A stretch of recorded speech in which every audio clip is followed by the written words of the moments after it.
On va passer maintenant au sujet du jour. Vous savez que, évidemment, les États-Unis vont jouer un grand rôle dans cette attaque.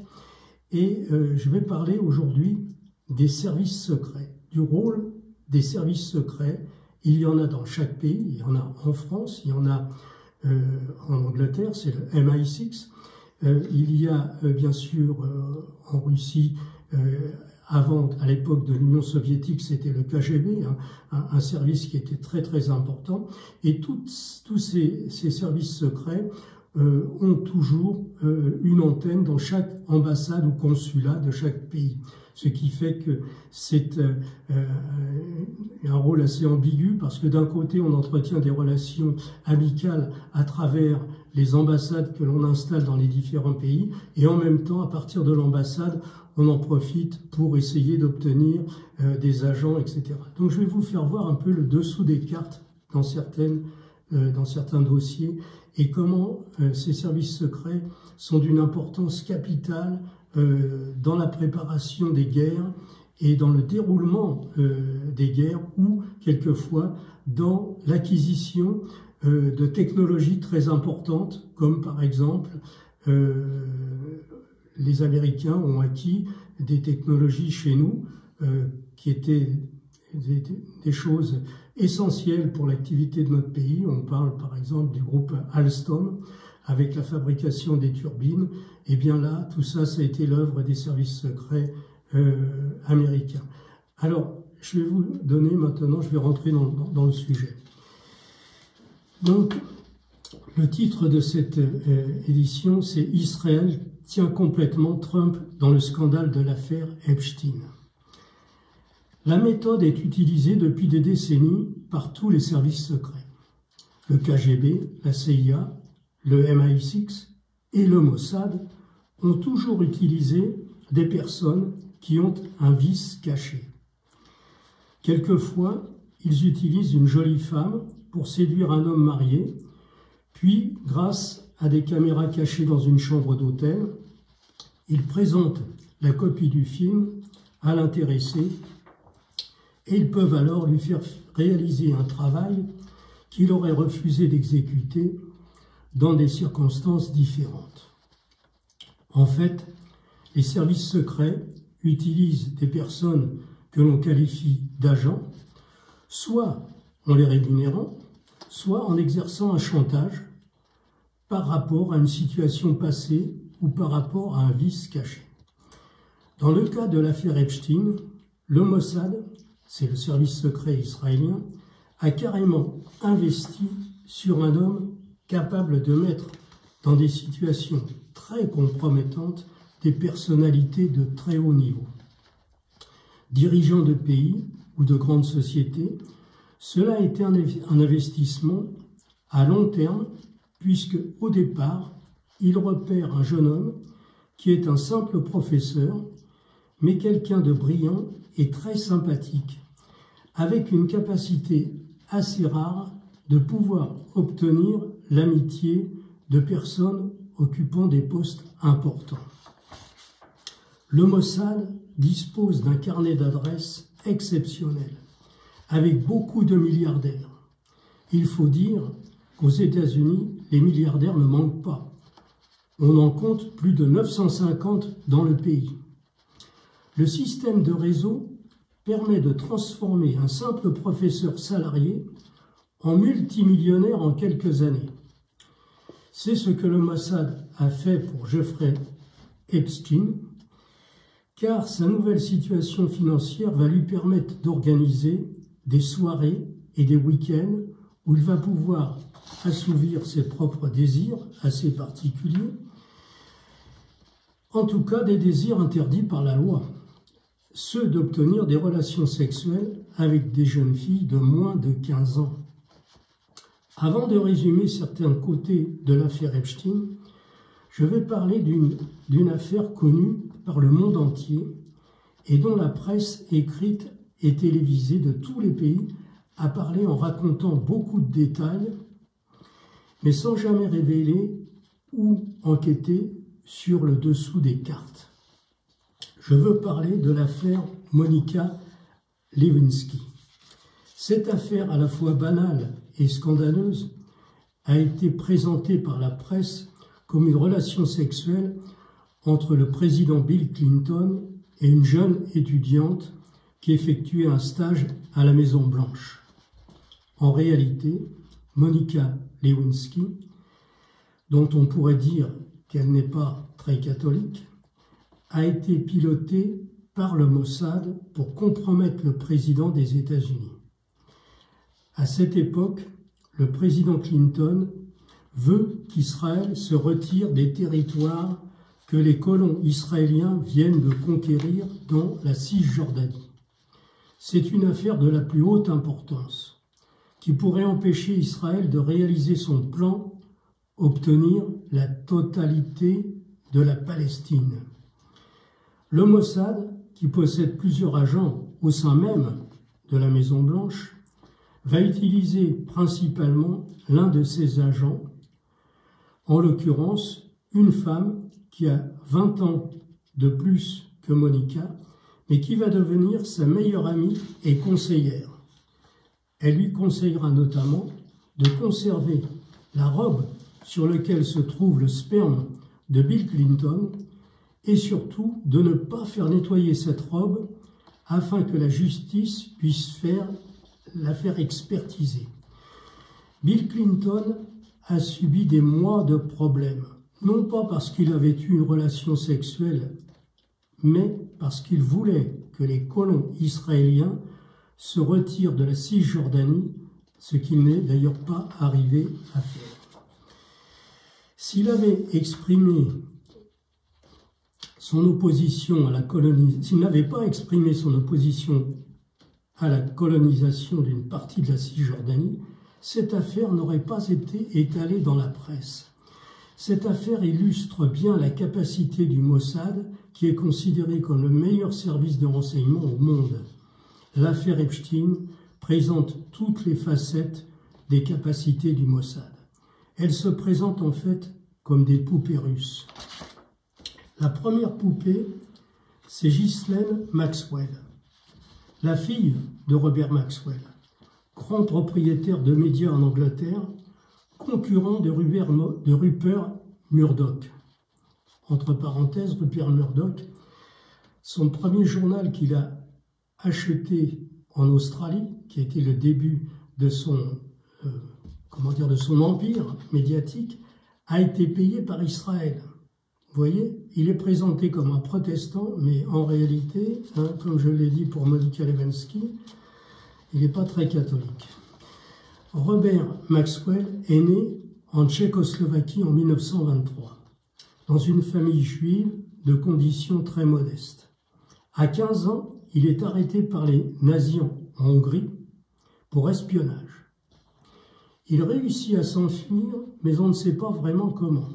Alors moi je vais vous dire, c'est pas difficile de comprendre comment il s'est enfui, c'est que certainement il y a eu un marché entre les Allemands et lui.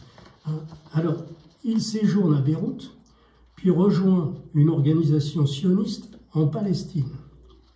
En 1939, il rejoint l'Angleterre et s'engage dans l'armée et est affecté dans le service de l'entretien des routes.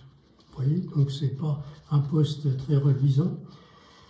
Mais une rencontre avec une veuve va lui ouvrir les portes et lui donner accès à l'état-major des armées, où l'armée anglaise va pouvoir utiliser ses talents. En effet, comme beaucoup d'Israélites, il parle plusieurs langues. Le tchèque, le hongrois, le roumain, l'allemand, le français et l'anglais. Il a la capacité de changer de personnalité en passant de Herr Hank à Mr. Maxwell et à Monsieur Dumouriez. Il faut dire que là, lorsqu'il a quitté le Liban, il est passé par la France, il a, on va dire, il a non pas atterri, mais il est arrivé à Marseille où il a séjourné un peu, et puis ensuite, à nouveau, il est monté dans la région parisienne. Et d'ailleurs, lorsqu'il va se marier ensuite en Angleterre, il va revenir vivre en France puisque sa fille, Ghislaine Maxwell, va naître à Maisons-Laffitte et a donc la nationalité française. Elle a plusieurs nationalités. Elle a bien sûr la nationalité anglaise, mais également française et américaine. Alors, pour parler de la vie de Maxwell, Robert, il faudrait plusieurs vidéos pour raconter sa vie très mouvementée. Ce qui est sûr, c'est qu'il a été un agent de toute première importance pour la Mossad. Il a éduqué sa fille dans cette direction. Robert Maxwell était un sioniste engagé et il est mort accidentellement en novembre 1991 en tombant de son yacht au large des Canaries. Le gouvernement israélien a organisé des funérailles publiques très importantes. Il a été enterré sur le mont Sion, ce qui en dit long sur son parcours. Vous savez que nous, on a le mont Valérien à Paris, où on a enterré des héros de la résistance. Eh bien, lui a été enterré sur le mont Sion. Donc sa fille, Ghislaine, s'est installée à New York après la mort de son père en 1991. Elle fréquentait déjà la haute société en Angleterre. Elle était amie avec, évidemment, compte tenu de tous les médias que possédait son père, ils avaient accès à toute la haute société anglaise, et notamment, elle était déjà amie avec le prince Andrew et d'autres membres de la cour anglaise. À New York, lorsqu'elle arrive, elle fréquente la haute société new-yorkaise et est très amie avec Ivana Trump. Elle avait une relation personnelle avec Epstein. Vous savez qu'elle est devenue sa maîtresse très rapidement, mais également elle avait une relation professionnelle parce que elle n'avait pas de revenus. L'entreprise de son père était en faillite. Il avait été condamné d'ailleurs par la justice, il y a eu des procès retentissants, mais il était en faillite totale, il avait escroqué les caisses d'assurance de ses salariés. Donc voilà. Alors, dans la relation personnelle que Ghislaine a eue avec Jeffrey Epstein, son rôle consistait à rencontrer des jeunes filles mineures et de les présenter à Jeffrey Epstein pour qu'elle lui fasse des massages et participe à des relations sexuelles. Beaucoup de personnalités ont été invitées dans l'île, mais l'île, c'est quelque chose qui est arrivé plus tard. Si vous voulez, l'acquisition de cette île, où il est arrivé avec son jet personnel, que les Américains avaient surnommé le Lolita Express, parce qu'il transportait des petites jeunes filles de 13 à 15 ans qui voulaient devenir mannequins. Donc vous savez, aux États-Unis, il y a des parents qui engagent leurs enfants, on peut dire, à partir de 4 ou 6 ans, pour faire du mannequinat, pour faire des photos, pour faire ça. Ils gagnent beaucoup d'argent. Et donc, c'est pas choquant d'avoir des jeunes filles qui ont 10 ou 12 ans et qui font une carrière dans le mannequinat, parce que c'était présenter des robes, présenter des blue jeans, des vêtements de jeunes. Ben, bien sûr, on prend des jeunes. Et là, en l'occurrence, le rôle de Ghislaine était à travers toutes ces sociétés qui emploient des jeunes mannequins, c'était de recruter des jeunes filles qui avaient un certain profil physiquement qui correspondait aux attentes de Epstein, et donc elle les ramenait, elles étaient rémunérées pour faire des séances. Alors en principe, on leur présentait ça comme des photos, et puis en réalité, très vite, il fallait aller dans des chambres et avoir des relations sexuelles avec des invités. Alors, il faut dire, pour être précis, que Donald Trump n'a pas connu la période de cette île que Epstein avait achetée et où il accédait avec son avion personnel et les invités, mais il a été un ami. Alors je vais revenir d'ailleurs sur ça. Donc, beaucoup de personnalités ont été invitées dans cette île, mais pas, en fait, Donald Trump. Alors, parmi les invités, Bill Clinton, qui était on va dire un client régulier, le prince Andrew, fils de la reine d'Angleterre, et Donald Trump, lui, a été invité, mais surtout à New York, dans les propriétés que possédait Epstein. Epstein possédait la plus grande propriété de New York, du côté de la 5e avenue. C'était la plus grande propriété, et c'est quelque chose d'absolument énorme, de plusieurs hectares. C'est quelque chose de, vous imaginez, à la 5e avenue. Donc il vivait sur un niveau de milliardaire, mais on ne peut plus parler de millionnaire, on parle de plusieurs dizaines de milliards. Et donc, il y a eu beaucoup de personnes qui ont été invitées dans toutes ces fêtes. Et alors, on peut dire que le Mossad possède vraisemblablement la copie des relations sexuelles que Donald Trump a eues, et notamment avec une jeune fille qui s'appelait Kathy Johnson, une jeune fille de 13 ans à laquelle il avait dit qu'elle ressemblait beaucoup à sa fille Ivanka, et qui avait à l'époque le même âge. Donc nous sommes en 1994, et Kathy Johnson a déclaré à la presse qu'elle était alors âgée de 13 ans lorsque Trump l'a violée dans l'appartement de Epstein. Elle a ensuite reçu des menaces de mort pour la dissuader de porter plainte.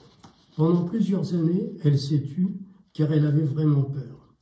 Les faits se sont déroulés en 1994 et à cette époque, Kathy Johnson était physiquement et mentalement une enfant. Elle a dit à Donald Trump qu'elle était vierge et qu'elle avait peur de tomber enceinte. Et selon ce qu'elle a raconté plus tard à la presse, il lui a répondu, et je cite, « Tu sais, c'est pas grave, tu peux te faire avorter. » Selon, alors là je ferme les guillemets, donc c'est la fin de la citation. Selon Michael Wolff, qui a enregistré plus d'une centaine d'heures d'entretien avec Jeffrey Epstein pour écrire un livre sur sa vie, Donald Trump et Jeffrey Epstein étaient des amis intimes et cette amitié a duré plus de 20 ans. Ils ont passé des dizaines de soirées et de nuits à faire la fête ensemble, toujours entourés de jeunes et jolies jeunes filles. Epstein a déclaré à Michael Wolff que Donald Trump était un homme sans scrupules. Et venant d'un homme qui apparemment n'en avait pas beaucoup, cela en dit long sur le comportement de Trump dans l'intimité. Beaucoup plus tard, lorsque Epstein a commencé à avoir des problèmes avec la justice, il a confié à Michael Wolff, qui est un écrivain et journaliste, qu'il avait peur que Trump le fasse disparaître. Aujourd'hui, Donald Trump, qui apparaît sur des dizaines de photos avec Jeffrey Epstein, déclare à la presse américaine qu'il ne le connaissait pas vraiment, qu'il avait juste fait quelques rencontres, quelquefois dans des réceptions. Si Israël veut réattaquer l'Iran, elle ne pourra le faire qu'avec l'appui de l'armée des États-Unis. Et il est probable que Trump sera confronté à un véritable dilemme. Refuser de participer au massacre de milliers d'Iraniens, peut-être de millions d'Iraniens, ou subir un déshonneur public ou s'engager dans un processus de guerre. Voilà le dilemme à lequel il va être confronté. Mais ce qu'il faut surtout savoir, c'est que ce processus, quand il va être enclenché, pourrait déboucher sur une guerre nucléaire. Et donc, voilà, en résumé, le rôle des services secrets de tous les pays. Je vous ai donné deux exemples, l'exemple Clinton et l'exemple de Epstein. Et donc, on connaît la suite, on sait que Epstein a été assassiné en prison et que seuls les services de l'État américain pouvaient avoir accès dans cette cellule, que les caméras qui étaient chargées de surveiller sa cellule, puisqu'il y avait 2 caméras dans la cellule, elles ont été débranchées la veille, que les gardiens qui étaient là pour le surveiller devaient faire une ronde toutes les heures, et bien pendant 8 heures, ils ne se sont pas présentés devant la cellule, et on a retrouvé Epstein pendu.